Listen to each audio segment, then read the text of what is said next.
नमस्कार दोस्तों। आज मैं लेकर आई हूँ एक पारिवारिक कहानी। हमारी कहानी आपको अच्छी लगे तो प्लीज हमारा चैनल सब्सक्राइब करें। नलिनी जी की दो बेटियां थी। दोनों को खूब अच्छी शिक्षा दी। पर नलिनी जी की सास वो अपनी दोनों पोतियों को देखकर मुंह बना लेती। कहती, हाथी जैसी हो रखी है, ब्याहने की उम्र हो गई है। जब जाके अगले घर चूल्हा चौका ही करना है तो क्या फायदा इतना पढ़ाने का। नलिनी जी को आदत हो गई थी अब तो अपनी सासू माँ की बातें सुनने की। नलिनी जी की बेटियों रितु और नीतू के लिए जैसे ही बुआ जी ने अच्छे रिश्ते बताए तो नलिनी जी के पति रामू जी ने देर न लगाई घर परिवार देखने में। सब बहुत ही अच्छा था। लड़के अपनी नौकरी पर थे और घर परिवार भी काफी अच्छा था। बस कुछ महीनों में ही दोनों बेटियां हंसी खुशी विदा होकर चली गई। रितु और नीतू दोनों अपने परिवार में खुश थी। लेकिन एक बार रितु और नीतू दोनों का घर आना हुआ। नीतू ने अपने ससुराल के बारे में बताया। सब बहुत अच्छे हैं, सब बहुत प्यार और सम्मान देते हैं। रितु बस उसकी हाँ में हाँ ही मिलाया, पर उसे समझ नहीं आया प्यार और सम्मान वही है जो उसे अपने ससुराल में मिल रहा था या नीतू जो बोल रही थी वो। कुछ दिनों बाद रितु अपने ससुराल आ गई। वहां रितु को घर की नौकरानी के समान घर में लगाए रखते थे। रितु सोचती, बहू हूँ, घर का काम तो मुझे ही करना होगा। एक अच्छी बहू की जिम्मेदारी होती है यह तो। लेकिन रितु से कोई प्यार से भी बात नहीं करता था, बस हर पल उस पर ऑर्डर चलाना। एक बार ऐसा हुआ कि रितु का पैर फिसल गया और वह गिर गई। पैर में मोच आ गई। अब रितु बेड से उठ भी नहीं सकती थी तो घर के काम कैसे करती। अगले दिन जब रितु उठी तो रितु का पैर अकड़ गया था। वह बिना सहारे के चल नहीं सकती थी। वह अपने कमरे में ही रही। सुबह से दोपहर हो गई। रितु का पति तो ऑफिस जा चुका था। रितु से किसी ने चाय पानी कुछ नहीं पूछा। रितु रोने लगी। रितु ने अपनी सासू माँ को आवाज लगाई तो सासू माँ सीधे ही चिल्लाई, ज्यादा ऑर्डर मत चलाए मुझ पर, शर्म नहीं है तुझे। सास काम करे और बहू आराम। अच्छा बहाना ढूंढ लिया है।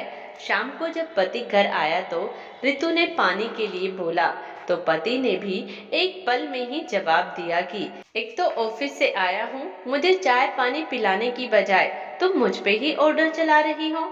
रितु ने रात तो जैसे तैसे निकाली और अगले दिन अपनी मम्मी को फोन कर सारी बात बताई और पापा को बुलवा लिया और रितु अपने मायके आ गई।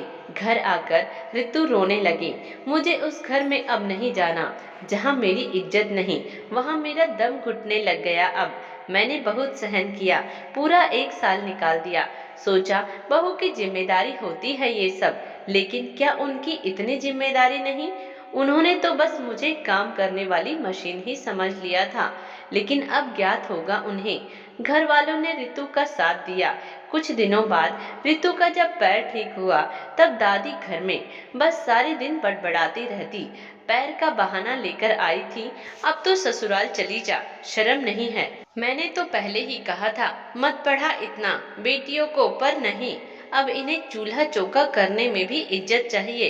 अरे घर का काम बहुएं ना करेगी तो कौन करेगा।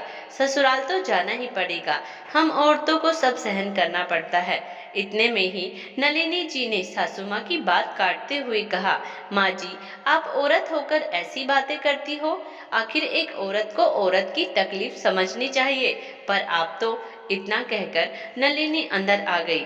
लेकिन अगले दिन जब सासू माँ चिल्ला रही थी बाहर, अरे पता है जब मैं गर्म पानी से ही नहाती हूँ, अभी तक मेरा गर्म पानी नहीं आया है। अब बूढ़ी सास से बदला लोगी क्या। जब सासू माँ चिल्ला चिल्ला के थक गई तब नलिनी बाहर पानी लेकर आई और बोली, माँ जी आप खुद भी ले सकते थे, अभी तो हाथ पैर सही सलामत है आपके। अरे बहू, ये क्या बात हुई, किस लहजे में बात कर रही हो मुझसे तुम। आने दे आज मेरे बेटे को, तेरी खबर लेगा। शाम को जब बेटा घर आया तो माँ जी ने सारी बात बताई तो बेटे ने भी कहा, अरे माँ बूढ़ी हो गई हो, अब घर में मैं कलेश करूं ये चाहती हो। आप खुद ले लेते पानी, बहू नहीं देती है तो। बस करो अब। और माँ जी बहुत दुखी हुई।